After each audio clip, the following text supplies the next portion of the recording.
कि सबका साथ सबका विकास। क्योंकि सिंधे तो इनको मुखौटा है। सिंधे की अपनी जमीन नहीं, वो थ्री व्हीलर चलने वाले लोग। वो हिंदूवादी रही थी, उनको वो काला अध्याय याद नहीं है। अगर आप पाक साफ है तो आपको डरना किस बात का? अब इससे अंदाज लगा लो। गौमूत्र छिड़कने से आजादी मिली थी क्या? उद्धव ठाकरे ने ये पूछा है सीधे बीजेपी से, और बीजेपी पर ये भी उन्हें कहा कि अगर वो शिवसेना का नाम यूज ना करें, बाला साहब ठाकरे का नाम यूज ना करें, तो क्या वो जीत पाएंगे? तो लोग इसे कैसे देखते हैं, क्या है उनकी राय, सीधा जानने के लिए हम पहुंच गए हैं लोगों के पास। उद्धव ठाकरे ने एक बीजेपी पर प्रहार करते हुए एक सवाल किया है, जिसमें उन्होंने कहा कि क्या गौमूत्र छिड़कने से आज़ादी मिली थी? तो कैसे देखते हैं आप इसको? कैसा लगता है ये बयान? देखिए, जो उद्धव ठाकरे ने जो बयान दिया है ये बहुत ही मतलब तुच्छ स्तर का बयान है। मैं इस पे एक बात ये कहना चाहूँगा, अगर ये गौमूत्र की बात करते हैं तो ये कहीं न कहीं जो इनकी विचारधारा रही है बाला ठाकरे की, वो हिंदूवादी रही है, क्योंकि वो हिंदू के शेर कहे जाते थे, आपको भी पता होगा। तो गौमूत्र का संबंध हिंदू से होता है, क्योंकि गायों के अंदर जो गाय माता होती है उसके अंदर सभी देवी देवताओं का वास होता है, हिंदू के सभी देवी देवताओं का वास होता है। तो कहीं न कहीं ये इन्होंने बीजेपी पे प्रहार नहीं किया है, ये इन्होंने अपनी ही विचारधारा पे प्रहार किया है, क्योंकि बाला साहब ठाकरे की जो विचारधारा रही वो हिंदूवादी रही थी। वो हमेशा हिंदू का नाम लेते थे, क्योंकि वो पूरे महाराष्ट्र में प्रसिद्ध थे। तो बीजेपी पे इन्होंने हमला तो किया है, लेकिन इन्होंने कहीं न कहीं अपने जो विचारधारा चली आई है इनकी, जिसके बलबूते पे इन्होंने पार्टी का निर्माण किया, पर आज ये सत्ता में नहीं है तो खिसियानी बिल्ली खम्मा नोचे वाली बात। देखिए, उन्होंने बात की कि बीजेपी अगर बाला साहब का नाम ना ले तो जीत नहीं सकती। मैं तो ये कहना चाहूँगा कि 2014 के अंदर किस बाला साहब का नाम लिया था, क्योंकि बीजेपी की तो एक ही विचारधारा रही है कि सबका साथ सबका विकास। पूरे देश भर में यही विचारधारा के साथ मोदी जी माननीय प्रधानमंत्री हमारे आगे बढ़ रहे हैं। उसके अलावा अगर शिवसेना ऐसा कहती है कि बाला साहब का नाम ना लें, तो बाला साहब का नाम लेके वो अलग पार्टी का निर्माण कर लें और जीत के दिखा दें। अगर उनकी इतनी क्रेडिबिलिटी है मार्केट के अंदर, अगर क्रेडिबिलिटी इतनी उनकी है जनता के अंदर, तो बाला साहब का नाम लेके अलग पार्टी का निर्माण करें और जीत के दिखा दें। और बीजेपी तो अब वो कोई विचारधारा नहीं, मतलब वो सबका साथ सबका विकास, उसमें कोई ना हिंदू ना मुस्लिम, सबको साथ लेके चलना है, सबका विकास होना है। क्योंकि अंत्योदय जो योजना है पंडित दीनदयाल उपाध्याय जी की, उसमें ये था कि मतलब जो व्यक्ति पंक्ति में सबसे आखिरी पे खड़ा है उन तक सरकारी योजनाओं का फायदा पहुंचता है, तो वो हकीकत में एक तरह से आपको न्याय मिला है, आपको आज़ादी मिली है। लेकिन पर आपकी क्रीमी लेयर ही सब चीज़ें खा ले तो वो कहीं ना कहीं विकास नहीं है। हाँ, मुझे जानकारी है कि सभी मुख्यमंत्रियों ने जो मतलब डिक्टेटरशिप के लिए मोदी जी को पत्र लिखा है, बिल्कुल ठीक कह रहे हैं आप। लेकिन मैं उनसे ये कहना चाहूँगा, उनको जो इमरजेंसी इंदिरा गांधी जी ने लगाई थी सन 1975 में, जब सब नेता अंदर बंद थे, उनको वो काला अध्याय याद नहीं है। अगर कोई ईडी या सीबीआई किसी के ऊपर जांच करती है तो आपको लगता है कि ये देश के लोकतांत्रिक मतलब जो चुने हुए राजनीतिक दल हैं, मुख्यमंत्री हैं,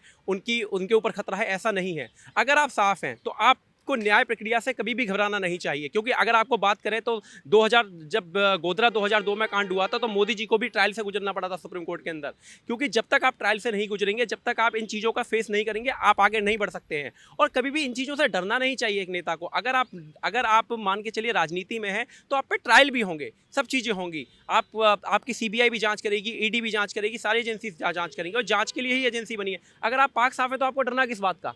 ट्रायल तो होते हैं। अगर आप साफ है, आप अपनी जो राय है वो रखिए कोर्ट के आगे। अगर आप साफ होंगे तो निकल आएंगे, क्योंकि कोर्ट तो एक इंडिपेंडेंट बॉडी है। न्याय तो कोर्ट में ही होना है, ईडी ने तो करना नहीं, ना सीबीआई ने करना है, वो तो कोर्ट में होना है। नहीं, वो सही कह रहा है। वो तो आज़ादी, वो एक्चुअली में इनकी जो हिंदूवादी राजनीति है, या जो इनकी मुस्लिम हिंदू की राजनीति है, या गौ माता की राजनीति है, क्या ये गौ माता ये खुद भी नहीं जानते कि इनके यहाँ कौन गौ माता है।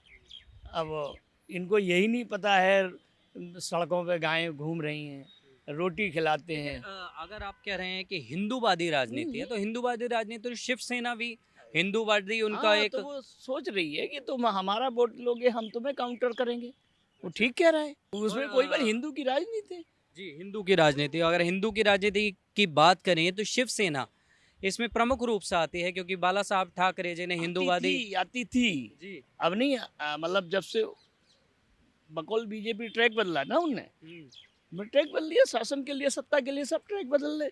ये कोई हिंदू के ठेकेदार थोड़ी हैं। भाई अगर वो हमसे कहें कि आप अपने, तो वो तुम मेरे ठेकेदार हो, हम भी भगवान को मानते हैं, सब मानते हैं, उसमें कौन सी नई बात है? बेकार की बातें कर रहे हैं सब। भाई बाला साहब ठाकरे हमेशा बाला साहब कभी नहीं इनके पास आई, यही बाला साहब के पास गए। अब इससे अंदाज लगा लो कि बाला साहब की कितनी ताकत थी। अब इससे अंदाज लगता है कि ये सारी रणनीति जो है वो हिंदू, क्योंकि ये हिंदू वोट पे काम करती है ना। कोई नहीं, कोई हिंदू पे कोई मतलब काम जरूर, काम क्या बाबा, वोट है, वोट के अलावा बाकी कुछ भी नहीं है। कोई न हिंदू क्या है, तुम मर जाओ या हम मर जाएं, कोई उठाने वाला नहीं। कोई गायें जो गाय की पॉलिटिक्स करते हैं, सारी गाय कितनी उसमें गौशाला में मरी पड़ी हैं, उगा वो हो रहा है, चारा नहीं है, भूसा नहीं है, 45 रुपये किलो का भूसा खिला लेंगे, ये बेवकूफ़ बना रहे हैं। तो उसमें क्या बात है सारी, उन्हें पता है, बीजेपी को लग रहा है कि हमारा खेल खराब हो रहा है वहाँ।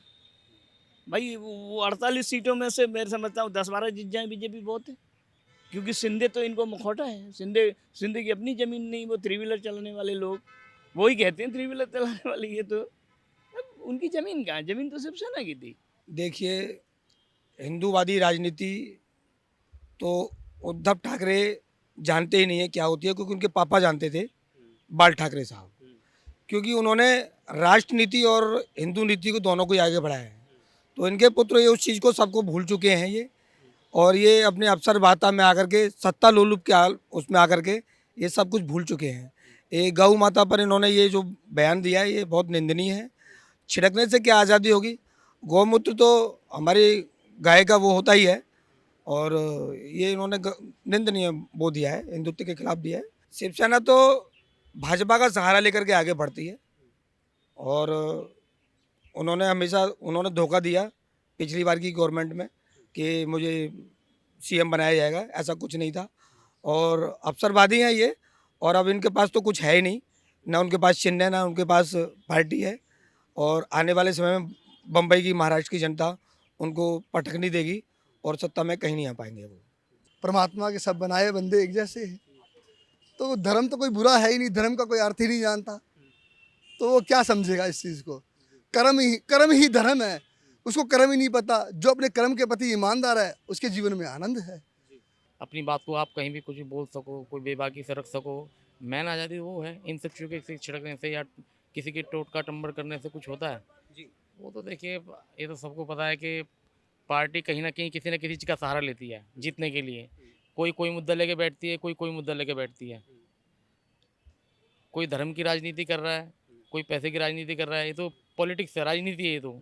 लेकिन सही मायने में है कि कोई भी सीट पे अगर जीत के आता है तो उसका सबसे दायित्व ये बनता है, जो निचला गरीब तबका है उसके बारे में सोचे। पैसे वाला तो पैसे वाला है ही, अमीर आदमी तो अमीर है ही, लेकिन निचले पायदान के लिए कोई नहीं सोचता। आप ऊपर से कोई भी सुविधा लागू करते हो, ये किसकी रिस्पॉन्सिबिलिटी बनती है कि नीचे तक पहुँच रही नहीं पहुँच रही है?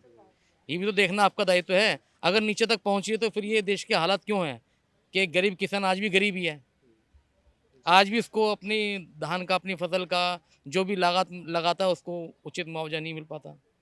तो ये तो गवर्नमेंट का दायित्व है ना। हाँ, मतलब सही कहा कि राजनीति से परे जो राजनीति में पिसता है वो इंसान वो गरीब इंसान होता है, और वो वोट बैंक की राजनीति में अड़ जाता है। ये तो सिर्फ राजनीतिक मुद्दे रह जाते हैं। आप बिल्कुल बिल्कुल, आप जीत गए, वोट हुई कोई दिक्कत नहीं, आप जीत गए, लेकिन जीतने के बाद आपका क्या दायित्व है?